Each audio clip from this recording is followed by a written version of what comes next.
国政府有系统地镇压维吾尔族穆斯林在伊犁市卡兰环路生活的72岁的小穆希卡梅尔阿布利兹，于2017年1月被捕并送进了集中营。据报道，到目前为止仍未听到他的消息。根据挪威维吾尔族人创建的维吾尔法院档案，小穆希卡梅尔女士生活在德国的孙女阿迪拉卡尼和她的2个姐妹，见证了关于奶奶是家庭主妇和50年里除了裁缝没有做过任何事情。被捕的原因是与国外的亲戚见面。尽管政府决定撤回引渡到中国的法案，香港特别行政区的示威仍在继续。林贾清撤回法案后，抗议者想要满足他们所有的要求。抗议者们想在香港国际机场组织抗议活动，通过加强对通往机场的道路的控制，阻止了想要在香港国际机场抗议的亲西方示威者的企图。警方在前往机场的公共汽车上的乘客行李中发现了一个面具，并扣留了乘客，同时降低了前往机场的高速列车，并允许乘客只从一站出发。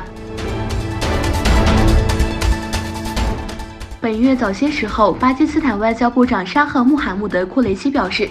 他的国家正在考虑几种选择，包括关闭其领空到印度，作为他对邻国决定取消查谟和可什米尔特殊地位的回应的一部分。在接受外交部长沙赫穆罕默德·库雷西的采访时表示，巴基斯坦拒绝了印度总统要求允许他在飞往冰岛期间使用领空的请求。该决定得到了总理伊姆兰汗的批准。在俄罗斯和乌克兰之间的政治和军事危机之后，两国的被拘留者发生了迅速的发展。从莫斯科和基辅出发的飞机交换了囚犯，在俄罗斯和乌克兰之间交换了囚犯和被拘留者，包括在克什海峡危机后被捕的24名乌克兰水手。共有35架飞机，包括24名乌克兰水手，从莫斯科出发。同一时间，一架载有乌克兰首都吉普的35人的俄罗斯飞机起飞前往莫斯科。伊朗国家电视台报道，伊朗在波斯湾附近海域扣押一艘外国船只及12名菲律宾船员。据悉，扣押原因是该船只携带超过28.4万升走私汽油。